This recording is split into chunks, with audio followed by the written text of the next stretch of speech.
Welcome to the Florence Foodies podcast, a place for the community to gather and share the stories, voices, and experiences that make Florence feel like home. To support this podcast and the Florence Foodies platform as a whole, click the Support This Podcast link found in the description.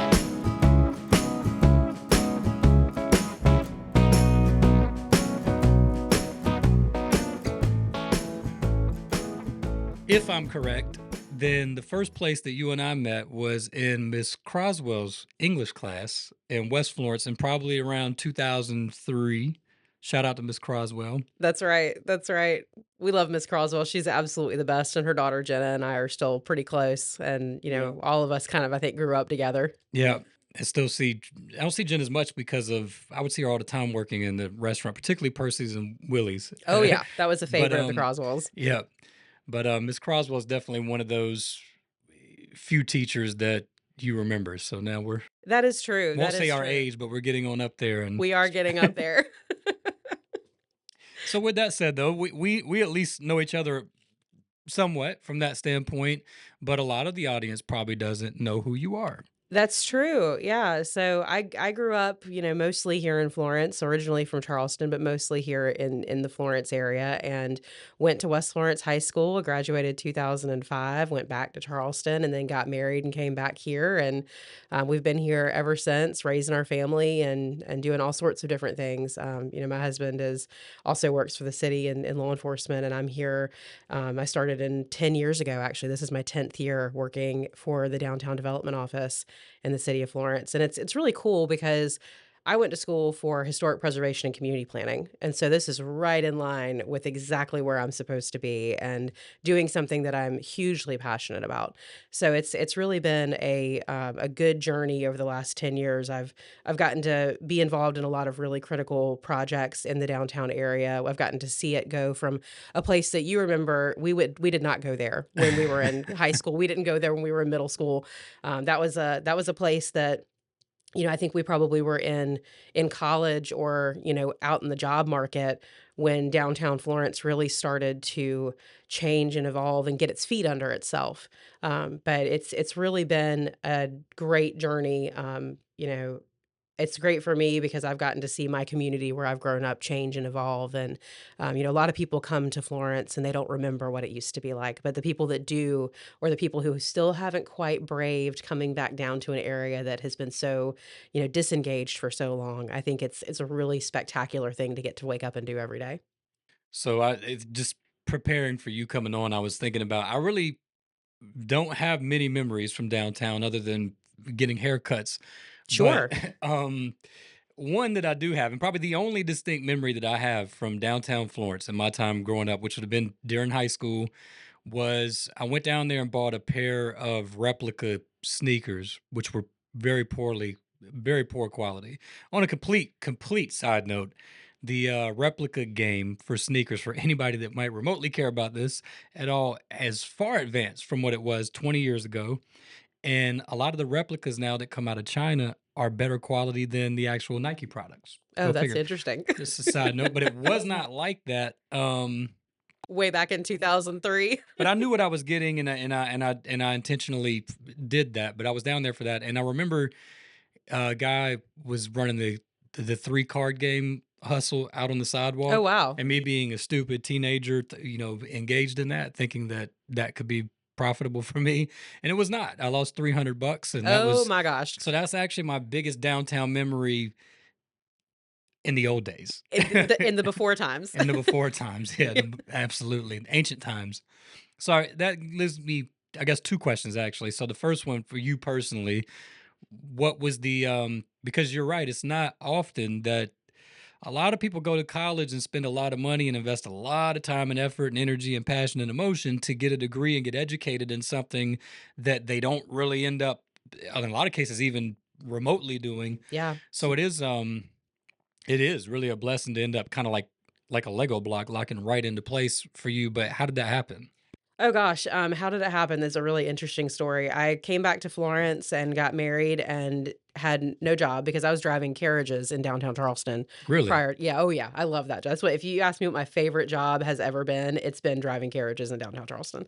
But it was a great way to get involved in history and get to talk to different people every single day and do something really interesting. But when I got married and came back here, my husband was already firmly planted back in Florence. So we came back and I worked at the public library for a while. I helped teach people how to use computers and kind of worked my way up to where I was teaching libraries how to do what we were doing. And then I got an opportunity to go to Lake City, South Carolina, and open up the Jones Carter Gallery with Darla Moore's various projects and worked there for 4 years, ran art fields for one of their events, the 2016 event, worked my way up through there, did a lot of marketing and promoting of the downtown in that community, really kind of got my feet wet doing that and knew that it was something that I was passionate about.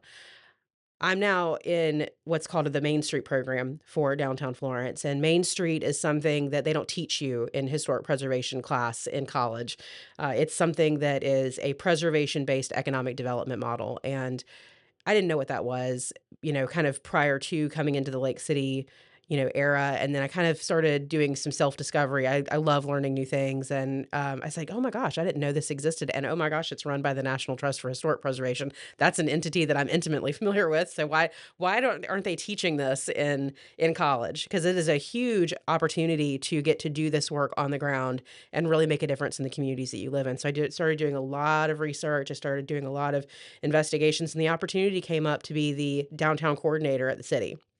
And I said, well, I would love to not be driving 45 minutes every day to commute, not that Lake City isn't great and isn't fun, but I would love to be, home. I had a young daughter at the time and wanted to be closer to home and wanted the stability of working in local government. I knew about local government and I said, you know what, I'm going to go and try and apply for this job. And I worked under Ray Rich for the first 3.5 years that I was at the city, and then ultimately was offered the opportunity to take over the program in 2020.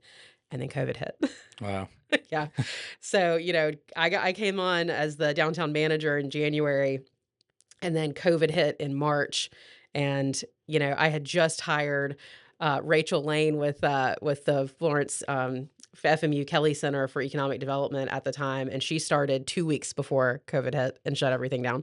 And we just ran with it, and we worked our butts off and made sure that we did not lose a single business during COVID, and used all the skills that I had learned through working with small businesses in Lake City and through working with people at the library system. All those skills kind of came together. All the management skills that I learned during that time all sort of pulled in, and we hit the ground running. And now we are a Great American Main Street Award winning community, which is the biggest deal in Main Street that there is. Can you talk a little bit about that? I don't know that people. Really know what it is. Yeah. Yeah. So, Main Street America is the governing body that we sit up underneath as an accredited Main Street program. And what that is a 4-point approach to how we do community economic development. So, there's a lot of different economic development pieces that happen in the city that a lot of folks probably don't know about. So, you have the county layer economic development, and that's the big industry things. That's the recruitment of the big job growth creators. That's the making sure that all of our, players are at the table and that we're growing in a responsible manner. That's the county's level role. And then at the city level, you have things like residential growth. And we, have the water system. So the water system growth and management and maintenance, and how it ties in with what the county's needs are with, economic development needs and housing needs. And then we also have the neighborhood level economic development. And that is all of the regeneration of historic neighborhoods in Florence, all the work that you see happening in East Florence and North Florence to try and reinvigorate the livable community that we need to have in order to be successful and sustainable.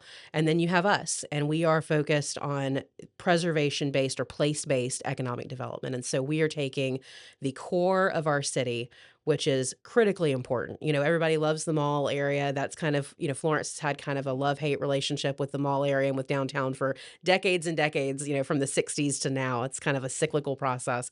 But especially here in Florence, where in the 60s, we really did not and kind of everywhere in the country, really. The historic preservation wasn't really a thing until 1960 with, Jane Jacobs and her movement in New York City and, the National Trust being formed and the Historic Preservation Act coming into play at the federal level. But people didn't really take care here in Florence of the things that mattered in terms of the built environment. And we actually we, the community, allowed an entire several blocks to be totally demolished because they were not new anymore. And we lost, most of East Evans Street as, you see the BTC building and the Hyatt and leading up into the McLeod campus. All of that was major historic infrastructure that was gone by 1968, which is incredible. So we used to have just huge, huge, huge inventories of historic structures that we got rid of because they weren't in vogue anymore, and or they were left to deteriorate to the point where they just didn't have any other choice but to take them down. So in 2002, our Main Street program started. And it was, several local community members, John Keith, George DeBailey, many, many people involved. They gathered everybody at Pointer and they said, we have got to do something. And the reason they said we've got to do something is because we lost a major industrial prospect for our community because of the state of our downtown. And we wouldn't know that because we were in high school and Yeah. we didn't know what that meant, but that was a major job creator that we lost out on. We got down to the finals and we lost them because our downtown was not okay. It was unhealthy. It was declining. There were, more bad things to say about it than good things to say about it. In 1986, they called us a drunk too far gone to be saved. I mean, that's how things Wow, have gotten I pretty didn't know bad. that. Yeah. Wade Burns said that about downtown Florence. So we were in decline for a very, very long time, and it took a small group of people, and then also a pool of local investors, people like Tim Norwood and Chris Scott, and Kennard, and all these people that in Florence that are passionate about where they live. It took those folks to take the first steps, and I'm leaving tons of people off, but took those folks to take the initial steps to say, you know what, I think we can do this. And here's Main Street is the perfect model to do that because it gives you not a prescriptive framework, but a loose framework that you can take your local community assets that you already have and apply them and make them work for a community rather than against a community. And it just grows. And that snowball effect happened until about 2008 when we were starting to get the pieces, like making a National Register historic district so that our buildings would be protected and would be eligible for federal and state level incentive programs that don't exist if you don't have that. That sort of bones early work started in 2002, went through about 2008. We call those kind of our I didn't foundational know it was years. that far back. Yeah. Oh, yeah. And we would never know that because, that's the stuff that isn't sexy and Right. it's all the stuff that has to happen before the first major project takes place. And we didn't get our first major project until 2010 when they announced that they were going to start, a master plan for downtown and that the hotel was a thing that might happen. And then by 2013, we had Hotel Florence. So let's back up just real quick Yeah. because it's a good illustration. Nobody's too far gone for the record. Nobody is too far gone. There's downtown Florence to kind of prove that, but you eat an elephant one bite at a time, as they say, and it's a massive project when you talk about I mean, really, with downtown, it's pretty much the restoration of a city from that standpoint for us, 100%. and so that's pretty large. So what was that first project? That first project was Hotel Florence. You had a couple of smaller projects that John Keith did. I don't know if you remember Alchemy, the first kind of like downtown bar that was where it's where Holy Smokin' and all those we call it Restaurant Row, but that little area there, that was sort of the first toe dip into private investment downtown. And it was small, which is important. That small incremental development is the stuff that leads to the really big Right. things. And alongside that, you had other major investments from people like Francis Marion University and the Bruce Lee Foundation and the county building towards downtown. So the library was 2006. Hmm. I mean, we remember when that was built and we said, oh my gosh, like, Yeah. what is this doing here? I mean, that was wild stuff. And then in 2008, you had the new community theater. You had the new Florence Little Theater. That was 2008. So you started building towards downtown. And then 2011, you had the Francis Marion Performing Arts Center, which Fred Carter will tell you, nobody thought they should put that downtown, and they did, and, that was a critically important moment because now we have this major cultural institution, and then in 2013, we now have Hotel Florence, and shortly after that was the museum, which is another cultural amenity, so we really started kind of creating this in very intentional piece that would drive traffic downtown, and then it was up to the Main Street program to start kicking things into gear. And that was really working with property owners and establishing things that again aren't sexy, like policies for maintenance and appearance, things that are on the ordinance side with local government that you have to have in place to really make something sustainably great. And it takes a long time. And so I think that, folks who come to Florence who this is their first experience say, "Oh my gosh, what a cute downtown. This is so great." And then you have a cohort of people who've been here for 40 years who say, "I'm still not going downtown because I remember what it used to be and I still have that generational trauma of not remembering what it was and I'm unwilling to kind of take that next step to come down there." And then you have the people like us who are in the middle who've watched Yeah. this happen and we've grown up seeing these transformations and seeing these local leaders take hold and do the things that are meaningful to community and build community. Yeah, and it's already radically different. So I mean, it's especially like the last two holidays. I'll be down there for whatever reason in the evening, and you see couples, walking Isn't up it and down the street. I amazing? know it is. It's a completely different environment. And I mean, is there room for growth and improvement? Sure, and we Yeah. definitely want to talk a little bit about that here in a second. But a big part of the reason that I was looking forward to having you on is because I think a lot of people, and then obviously in my business, I get to work with people that aren't from the area that come in. A lot of people don't know the backstory, so they Yeah. don't understand. And then a governmental standpoint, there's so much red tape and these kind of things. I mean, I know there's probably a billion hoops that, like you said, people wouldn't know about that you guys have to navigate That's true. in the process, but people don't realize the story and where we came from and how big of a deal it is. So you could take it for granted. And so you sharing some insight on that was something I was looking forward to. And would it be fair to say too, because obviously the food's something that I focus on. Me too. Would it be fair to say too that we sat down, we did a showcase with Victor's, so Tim, Shelby, Cooper, we did that video, and I titled that "The Restaurant That Changed a City" because from my viewpoint, yes, not to take away from all these things that you mentioned because they're vital, and all the work that goes in. I don't want to take away from that, but what I'm saying is it felt like Victor's was like the steroid shot. By design. Okay. Yeah, by design. You have Hotel Florence and it's great. But when you build a hotel in the middle and it's the first thing that you do, are people going to come? And the thoughtfulness that went into Victor's and Hotel Florence and bringing back a building that used to be a hardware store and warehouse and office spaces and transforming it into a functional hotel. That whole process is really incredible. You know that building actually went to the Supreme Court to achieve its tax credits. So there's actually case law at the national level for that building because of yeah, it's really incredible. Those landmark things that you really just don't know about are, kind of the cool little nuggets that we could probably turn into a coffee table book. But the that physical facility by design had Victor's as a component because you have to keep people captivated there. And at that point, we had the symphony in the downtown area at the Performing Arts Center. They were already performing downtown, and you have Victors who intentionally would bring people in, offer a shortened menu, guarantee that you'd make it to the symphony on time, and you started creating that cycle of traffic. The folks who own the hotel, the corporation that owns the hotel, said, "You know what? We're going to drive traffic to this hotel by saying that all of our properties out on the interstate are full. They're not actually going to be full, but we're going to say they are, and we're going to intentionally make people come downtown and stay at this property." And you started to change the minds. And social change is the hardest change. That perception of unsafe to safe, unclean to clean, you know, gross and dirty to spectacular takes a long time, and we still battle it every day.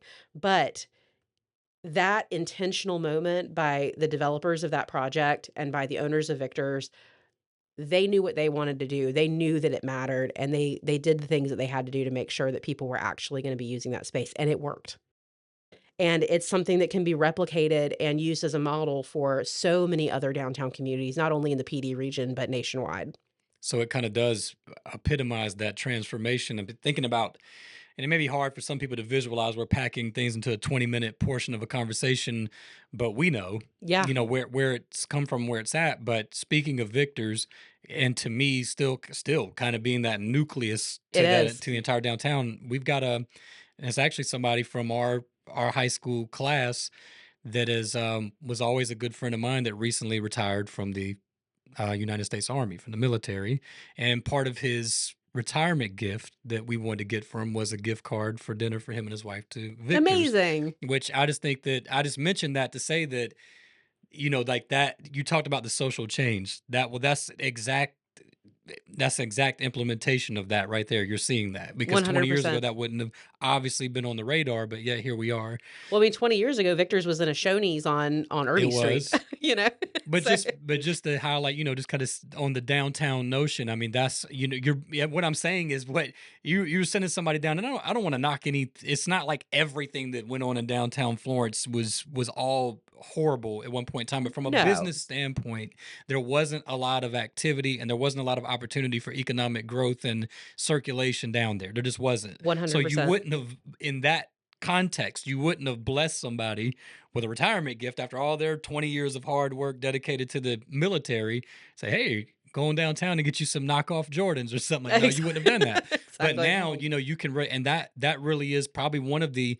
There's some great places in town, but Victor's is definitely in that top portion. They are in that top portion. I think, by design, we have something in Main Street called transformation strategies, and what those are asset-based opportunities that are looked at from market data, so real hard numbers, opportunities with real hard numbers, and also what the community wants and needs. And one of the things that we found early on was downtown Florence had a real opportunity for hospitality and dining and entertainment. And so for the first, I would say, 15 years of our growth and redevelopment, we focused on how can we create an environment where restaurateurs want to come here, where people want to come in and hang out, where there are entertainment options. And we knew that at that point in time, you had the 2008 financial crisis. Retail was not where it was going to be for us because we had things that supplemented the retail. We have two malls. We have other, pockets of places that have, interesting boutiques that are independently owned. So we knew that retail wasn't going to be what downtown Florence was known for. But dining, we now have within an 8 block radius 18 places that you can get something to eat. That's incredible. And that was intentionally done. And we targeted our incentive programs around attracting dining and entertainment. We helped property owners realize their potential with, you know, meeting gaps. A lot of people know us as the group that helps with grant making and all of that for downtown, but we're not out there giving away free money. We're meeting people's gaps. And you have to do that in order to make economic development successful because it is risky. Coming into an unknown market and an unproven market is very scary for developers. And you have to be able to meet them halfway or even sometimes just a tenth of a way in order to make sure that their investments are sound investments and that they will realize the potential. And now I'll tell you, we don't do as much grant making as we used to do because there is a demand and there is a market and people realize the value of taking care of their properties. And so it's very, very little grant making compared to 2015 when we started our grant program. Mm.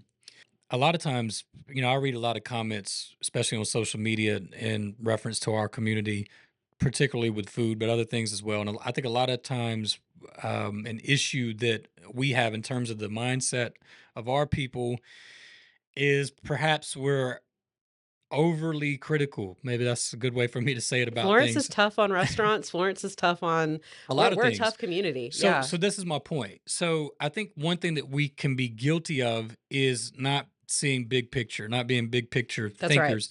And so a lot of times say that a business comes into, obviously we're talking about downtown, and it's not a business that you have any interest in at all. Like for some reason Smiling Scoops comes to mind. So that's a relatively new business. It's an ice cream shop. And you may say, well, I've got Brewster's right by me. I don't care about ice cream. So, and then you kind of just negative because people will default to, well, I wish I would have seen this, and Oh, sure. so one thing that I want to point out, and I kind of want to use this to lead into some of the things that are newer and that are coming, if whatever we can talk about that. But before we jump there, just the thing I want to point out is that yes, this may not be for you, but you really want to see their sustained success because that's causing money to circulate, and That that is absolutely correct. that opens up more opportunity for where the next two or three businesses may be three hits in a row for you, places that you absolutely love, but they're not there yet.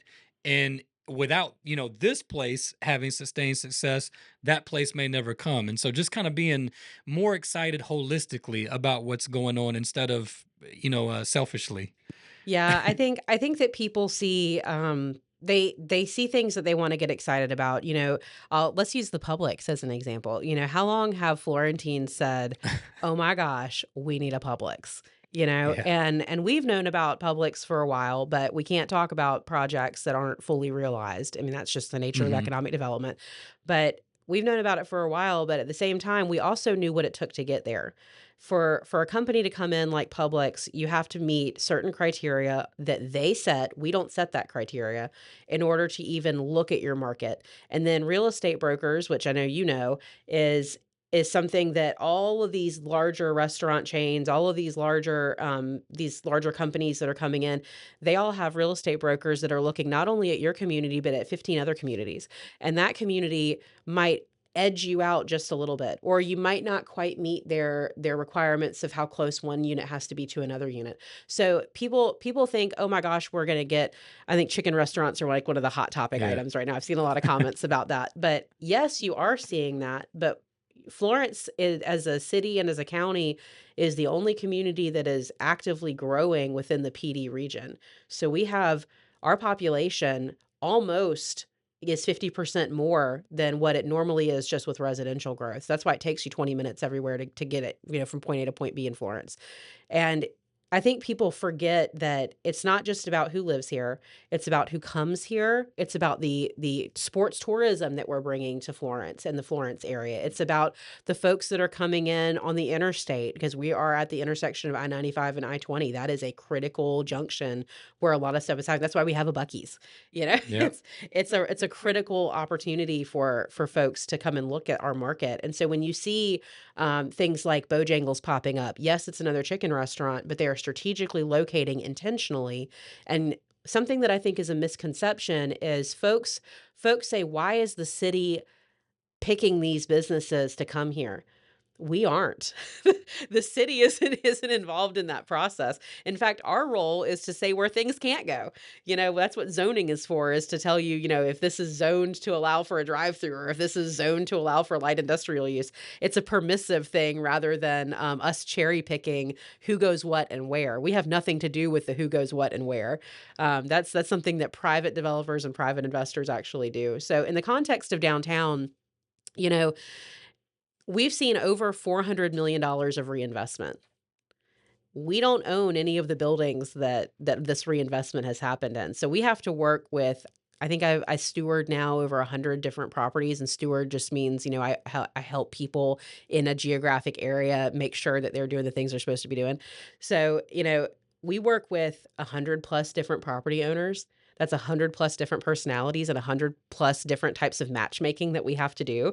And we try and find the highest and best use with prospective business owners and with people who have properties, and we help them understand the realities of their buildings, of the condition of their buildings, and what they can realistically get for rent, which is another soapbox that I really love, because there's a perception that downtown is very expensive, and it's not. In fact, downtown's rents are less than new construction rents in strip centers. And in terms of the value to the community, downtown per square foot is much more valuable than a sprawling subdivision or a sprawling strip center, because per acre, the property taxes, because of the density, is much higher. So that's something that I think is really interesting, and it actually hits the bottom line for any community member, because 6% commercial property tax is helping you pay an offset for things like fire service and trash and public works and police coverage. It's not paying me. It's paying for those services that are critically important to make a city function and function well. And so it's the commercial development side that really makes a difference and moves the needle when you're talking about goods and services and quality of life, rather than the residential side, which actually is a null piece. So anytime you build a new house that an owner or a renter is occupying, it's not going to bring in as much. It'll actually just barely cover the services that are extended to that. So I think that's something that, from a civic standpoint, a lot of folks don't know, and it's not really talked about well enough to know, like, this commercial development that you're seeing, especially inside city limits, is critically important. So yeah, and the tax implications was something else that I was thinking of on that note too. But again, it's just these are the things people don't really think about. So They don't. we They're get not very sexy. Yeah. narrow minded, Yeah. and the growth is going to lend itself to the things you do care about. So you want to Yeah, see like it. recreational amenities, really exciting things to do in the evenings. Mhm. All of that is going to be contributed to how we grow residentially and how we grow commercially. And we've been talking about it a lot recently with the hockey team, but That's right. there's a lot of people that don't there's people that don't like sports, period, let alone hockey, but the success that they're having and the things that they're doing with the great job that they're doing, this again holistically is a benefit. This is bringing people from all over the PD in every And weekend at this beyond. point. Yeah. Yeah. So it's a big deal. With that said, what about and you mentioned, you kind of touched on this a minute ago, so I know that there's certain things that can be said or not. So I'll just kind of lay it up and let you run with it wherever you Sure. can. And I will tell you that the project that comes to mind first for me is the theater. Mhm. I don't know what you can say or can't, but what things are in the works or kind of projected that we could talk about that downtown can look forward to? Yeah, absolutely. So, some of the things that we've got currently under construction, we are highly, highly focused on residential growth right now. And the reason we're focused on that is because, believe it or not, and you know this as a real estate agent, we don't have a lot on the market. There is hardly anything on the market. And it's in Florence, it's very, very hard for somebody coming in to buy a property or to rent a property to find somewhere to live when they first come in. I mean, that's a tough thing for folks, especially with new industry coming in. And so residential is something that we are highly, highly focused on. We've got a number of different townhome projects that are opening up here soon. We have some mixed use projects, which means it's a mix of commercial and residential. That's the Sarah townhomes that Wesley Martin is working on. And that's doing two things for us. It's giving us some more marketable commercial space because we don't have a lot of it available in the historic district right now. But we're also growing where our responsibility footprint is outward from the central core of downtown and into what we call the full redevelopment district, which actually runs from Lucas Street down to Cherokee, north and south, and east over to Behringer Street and west over to Cooker Street. So that entire area is considered the downtown redevelopment district. That doesn't mean that we are focused in every pocket all at once. We are growing it holistically. I think the Irby Street corridor is going to be one of our next major things to tackle, and you're already starting to see some of that. Chevis Street is going to be one of our next major things to tackle. You're going to see a major streetscape project there in the next year to 18 months or so. You're going to see some opportunities for growth. We've got a jewelry store coming. That's the new building at 175 North Dargan Street. It'll be a jewelry store on the first floor, and second and third floor will be opportunities for upper story housing, whether that's short-term rental or long-term rental. We've got the Carolina Theater project that'll be delivered by this summer, which is really exciting. That's a multi-purpose space that we have been working on for a very long time. We bought that building in 1998, and it's been just sitting. The city had it for a while, and then it transferred to our nonprofit organization, which is Florence Downtown Development Corp. That's where my responsibilities mostly live in our Main Street program. And then we transferred it back to the city to be able to do the project itself, which started pre-COVID. And because of construction costs and just delays that occurred during that time, have now taken full 5 years to get done. But it is going to be finished by the summertime. So we're excited to see that. We'll have opportunities opportunities for renting that out for special events. It'll have the opportunities to host live music and entertainment functions. There's lots of different things that will happen with that building. We're also seeing some growth. I've got a new salon studio that's opening up at 150 North Dargan, where Greyfeather Real Estate was. So we're seeing good turnover of properties. A healthy downtown has about 7 to 9% vacancy, and that seems like a lot, but it's not. We actually are down to 4% vacancy in downtown Florence. So we are a little bit too successful right now in the core historic part of our downtown. So we're actively trying to find property owners who are interested in redeveloping their properties. We just did a corridor study that you can find on our website that shows you what the opportunities are and the gaps are in our community for growth in that downtown area. What are some interesting businesses that could be opened? And we do those things to help people realize visions, because most people are visual, right? So you get something and you say, well, I kind of have a business idea, but I'm not real sure. I don't really know what would work here. And we've done that homework for you, and you can go and look at that on our website, and then you can come and talk to us and talk to our partners about how to actually make that a reality. So we do a lot of really cool entrepreneurial ecosystem work that leads the state and the national level. Oh, and we have a retail incubator opening up.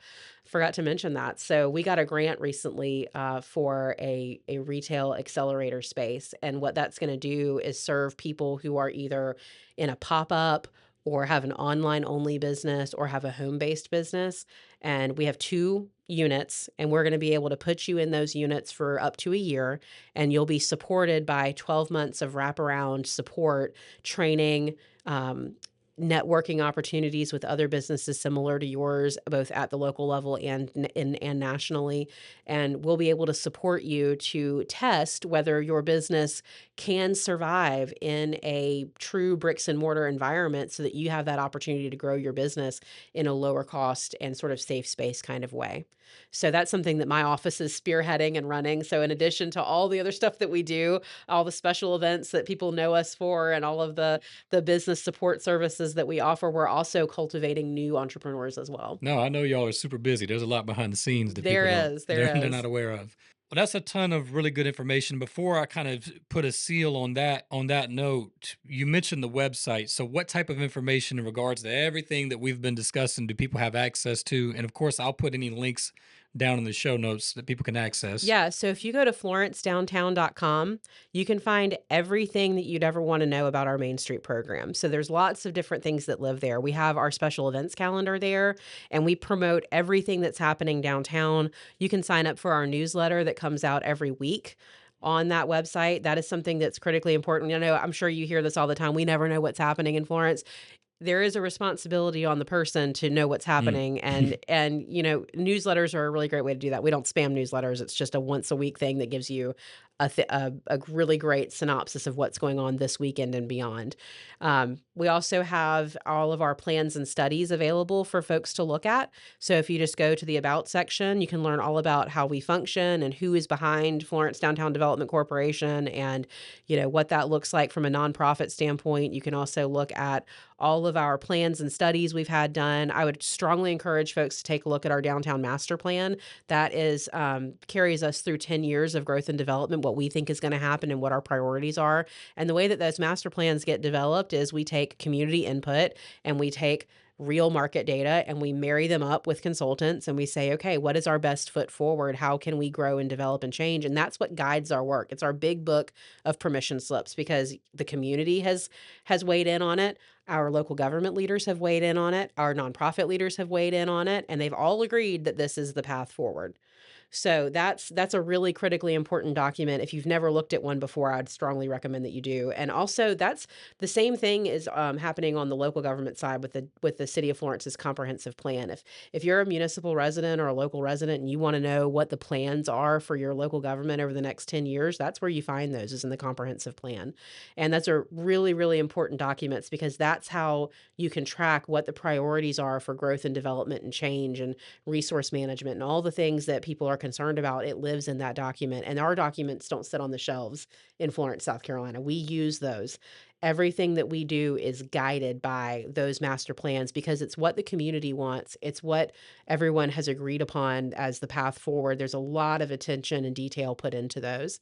And then we have also our annual activities report. So if you want to see what we've been doing over the past year, because it's a lot, you can go and check out those as well. We're actually uploading our brand new one here from 2025 this week. So we'll have that available as well for folks to check out. Good information. So, and I will link that. I'll link the website down in the show notes or the description so you'll have access to it, make it convenient. So, kind of to narrow it down or zone in a little bit, just for you personally, I think one thing that I hear a lot and that I actually agree with in my own way is I think one concern people have is like, okay, well, it's the way that it goes. You can't win for losing with people. You know, Sure. you can't win for losing with people. Um, People are like, well, we don't want to get too big, and lose our small town feel. With that said, though, I understand that language, at least in my way, and I'm not too concerned about it because of at least for now, the infrastructure and the way that we're set up. That doesn't overly concern me, but there is a lot of residential development going on, and obviously, I talk about that a good bit in some of my other stuff. There is a lot, and there's an influx of people coming from all over the country and really all over the world to an extent to our area, and you have all of this commercial development. So it, I guess, for some people, it's scary. What the future holds. They Oh, don't. They don't. sure. They don't know, and that's fair, I believe. But I guess what I want to ask you is when you vision the Florence of the future. So we've talked a little bit about what we saw it like in the 90s and then the early 2000s. It was a different place entirely, really. What do you see Florence as? Like, I mean, if your metrics are on a scale of Darlington to Manhattan, like Yeah. where do you see us? I actually have 2 words for you that I really love to use, Okay. and these are borrowed words from our friends at Place and Main Advisors in Michigan. But there is, something called gentle density. And I think that that's what you're gonna see in Florence. We're never gonna be a Charlotte. We're never gonna be in Atlanta. That's not that we don't have the capacity to Right. be that. The PD region doesn't have the capacity for us to be that beacon, and we're never gonna be I don't think we'll ever really be even a Mount Pleasant with in terms of like the explosive, unpredictable growth. Florence is growing at a rate of around 2 to 4%, which is pretty healthy. Other communities, unfortunately, surrounding the Florence area are declining in population. So we're starting to see a lot of folks, abandoning where they are elsewhere in the community and coming to Florence because of the amenities, because of our healthcare system, because the jobs are here. That's something that's not going away. We've always been kind of a rural hub, but still a hub. We were the most vibrant thing here in the 1890s and early 1900s. This is where people lived. I think you're going to continue to see that, but we're never going to have the skyscrapers and the, crazy mega block things that are happening that are scary to a lot of people who have, never experienced that or maybe have never traveled. We're going to see something that is much more intentional. And if you look at our downtown design standards, which are available on the City of Florence website, you'll see that we have intentionally said we don't want a 20 story building in this downtown. We don't want to see that out on, the interstate. We want to make sure that how we grow is organically and intentionally and incrementally because that is the most sustainable way to grow a community. Great answer. And no disrespect to Darlington. I was thinking about that. That's it. I was trying to grab out of the air a city that I could I'll tell you, contrast I to think Manhattan. Darlington has a lot of opportunity, and I've actually worked Absolutely. with their downtown a good bit. One of the things that I get to do is work with downtown communities across the entire state. Because of our Great American Main Street Award, we are the leading downtown in the state, which is crazy when you have places like downtown Charleston and Greenville that Yeah. are those are metros. Those are very different than a traditional rural community, and so we lead on how to do this work at the state and national level, and we get to help other communities. We've recently been to Dillon to kind of help them turn things around, and we've worked with that community with data and how to do this work that we're doing. We've worked in Darlington. We've worked in the upstate, in the Midlands. We've helped communities from as small as 400 residents to as large as 40, 50,000 residents on how to do what we've done in Florence. So obviously for me and for this platform, the food is central. And I will say, just kind of to touch back on one thing super briefly, but it turned out to be a great decision with a lot of foresight because just thinking about retail, if the thrust of the investment and the push would have been retail, centric, that could have been devastating to a lot of things considering how mobile everything has gone. I mean, people are retail is online. I mean, there's Amazon boxes at our house like every day. I think every husband can attest to that, like, but even myself, I mean, a lot of things it's very convenient, even equipment and things. If I can just pick up exactly what I need online, sometimes there's not even availability. So I'm always going to advocate the food scene in the restaurants Yeah. without being just downtown focus, just in general, when we look at the city of Florence, Florence County, what do you, or just what are some of your thoughts, just in general in the food scene? But then specifically, I wanted to ask you, what would you like to see? What do you think's missing? For Florence County, it's kind of tough because there is quite a bit of diversity happening already organically. I think that we are starting to see saturation a little bit in certain product categories. Things like we already talked about with, you know, the chicken restaurants, and I don't disagree that we have a lot of places where you can get tacos right now. Like there's a lot of that happening, and part of that is our changing demographics in the community, and just what people see as an accessible thing to go out and grab a hold of that they're comfortable with, and what people are comfortable buying. But I do think that there's a lot of opportunity for more international flavors to come into the area, especially with how our population is growing. I think the new ramen bar is a really interesting example of that. I mean, I don't know that I would have ever thought that we would have a ramen centric place that you could go. Heroes Hideout and Takoyaki, Hmm. all those things that are kind of starting to burgeon onto the new scene. I think that that's a really interesting way to go. I think we're only an hour from the coast. I think there's a lot of opportunities for more locally focused, regionally focused food staples. I'll tell you, one of the things that I'm most passionate about is local shopping and local dining. And if I'm going to go out to eat somewhere, I want to do that with somebody who is committed to using locally sustainable produce, regenerative farming. I am very into all of that. So that's where I personally would choose to go and eat. So your places like the Victors and the Town Hall and the Tubs and all of those locally owned restaurants that have local proprietors who are committed to local or at least regional ingredients. That's what I want. I want those types of things because it supports our local farming community. It supports our local, production groups that are milling, grits and milling rice and doing all the things that have to be done. Southern foodways. I could talk to you. We could have a whole separate podcast, I think, on my commitment to Southern foodways and my enthusiasm for where our food comes from and how it got here and what that looks like. I think I'm probably one of your biggest foodies that has ever come on your on your show.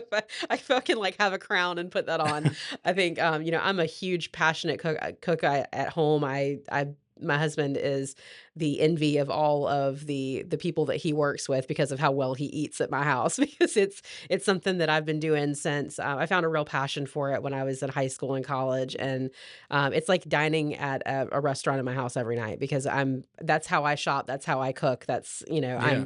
that's what I do when I'm not running downtowns is I cook for people. And so it's one of my favorite things to do. It's how I show that I care about the community and care about the people that are around me is through food. So it's something Likewise, yeah. yeah, it's something that I think that is critically important. I actually saw a social media post this morning that really resonated with me about the idea of building community through food and how we have lost um the passion and the commitment to having meals together and sharing meals.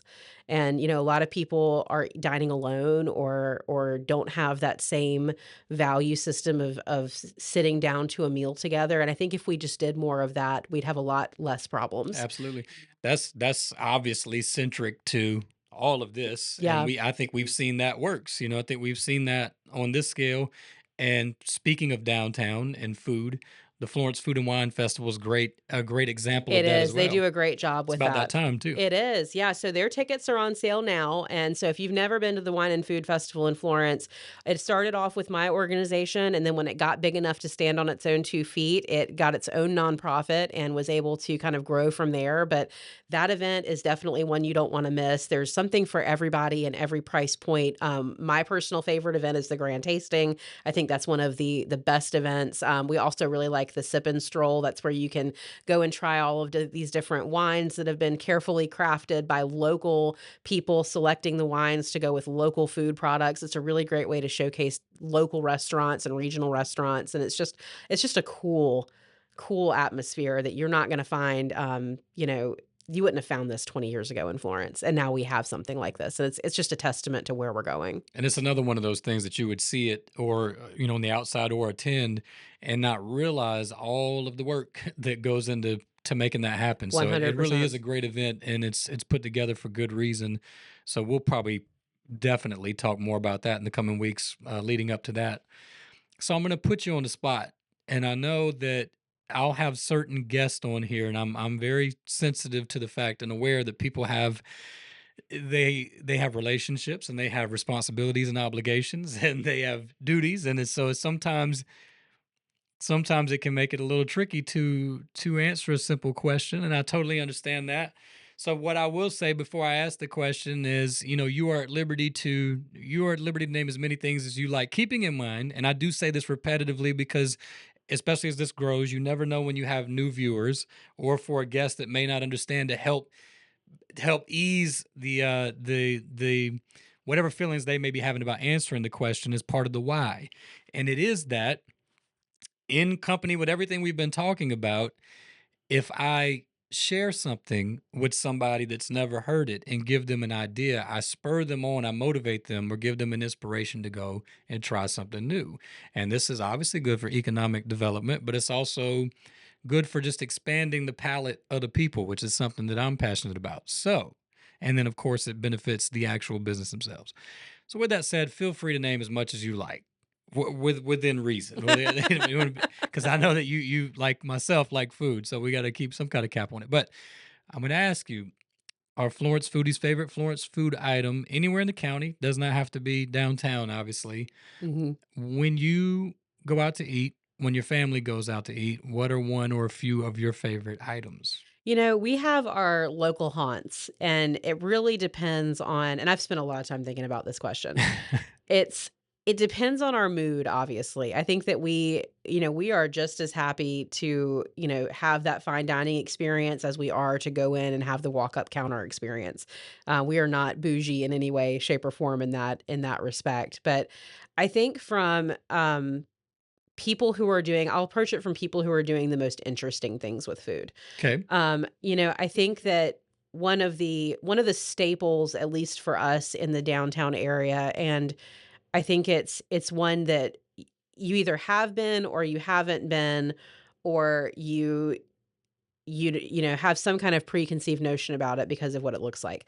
But one of my favorite places right now in like the casual dining space is Dash and Dogs. And I'll tell you why. They have the best chicken salad I have ever had in my entire life. So I say that with a little bit of caution because it will run out. So if you want that, you better get there early.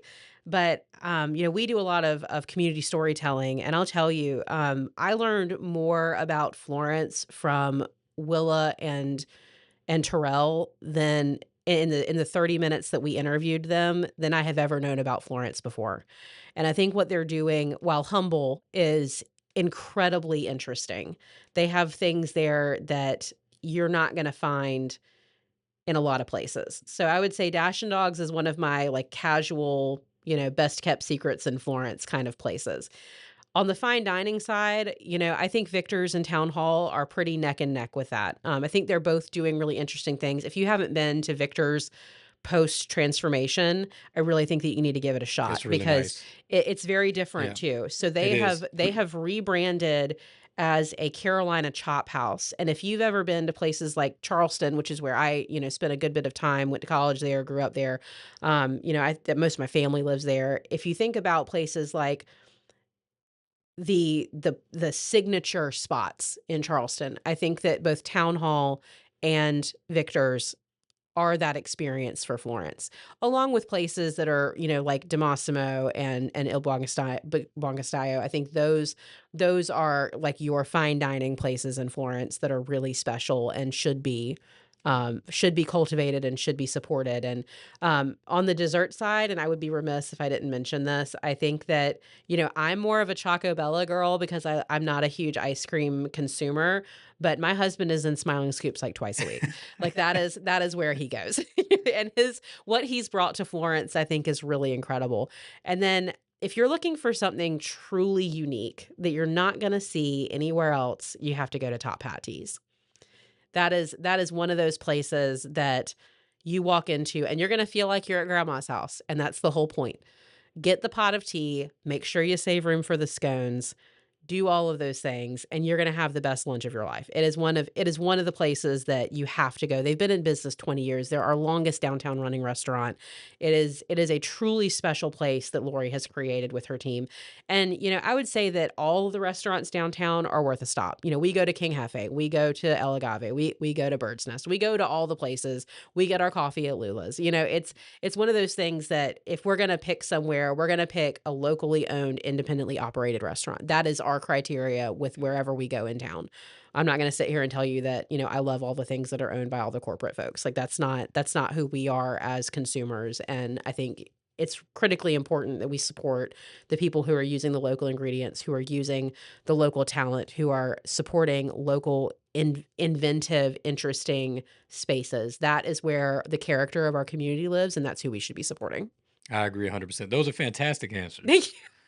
Now, I will say I was just having a conversation with a restaurant owner this morning before we sat down to do this, and she made a comment about it was in a different context, but it was still about the contrast between these commercial places and locally owned restaurants. We always advocate the local restaurants. That's been like the heartbeat of the whole thing. But I will say, in fairness, because I think it's important to point out, it's all part of the ecosystem. It is. And It really so is. and this kind of be the final thought. We'll close this episode up. But a place like Dave's Hot Chicken coming in, which is a national brand, Yeah. that's still a big deal because they look at our analytics and they say that this is a good place for us to invest. So that spurs on further growth and development. Absolutely. But names that people can identify, they get people out, they get the meeting. So it all fits That's right. together. I lean heavily towards the local places. When I'm traveling, I look for something local personally as well. But it does all fit together. And so we're thankful for all of our restaurants. We known really and not are. And known. I'll tell you, Bojangles coming downtown Florence, that was one of the most wild things They're that doing a good job too. they are I've stopped doing an in a couple incredible times. job. And let me tell you something. When we made that announcement, you had a camp of people who were like, "Yes, this is Yeah, awesome." And then you had a camp of I people that know. say, "Why in the world would you do this?" Well, we didn't do it. Bojangles came to us and they said, "We want to open a first of its kind concept and we want to do it in Florence, South Carolina." That is a It's a big huge deal. deal. That is a huge deal. And what people don't realize is that these franchisees, yes, it's a national brand, but the franchisees are regional and local residents and people too. So that Right. money is largely staying here as well. Yeah. And so people who don't really get that and who don't really understand that it's local people who are working there, or local people who are making your food, local people where that money is going back into the pockets of. Sure, the corporation's going to take their share as well, but a lot Yeah. of those things are staying locally. And so it's really critically important that we do support everything that we can possibly support in our local community because those monies are going to try and stay here. Agreed 100%. Those are great answers, though. So I really do appreciate it. And I appreciate you taking the time to come by and This do has been this. I fun. know Yeah, you're very busy. anytime. Anytime. Before we close out, is there anything that you do need to plug or mention? I know we already talked about contact information down in the description. Yeah, so I would always plug getting to our website and signing up for our newsletter. I think that's one of the best things that you can do if you are interested in learning more about what's happening downtown.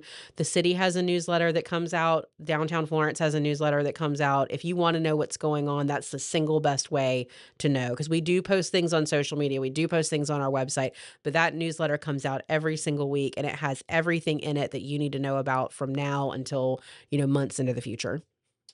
All right. Well, Hannah, I do appreciate it. And as always, we appreciate y'all. And God willing, we will see you on the next one. Thank you so much.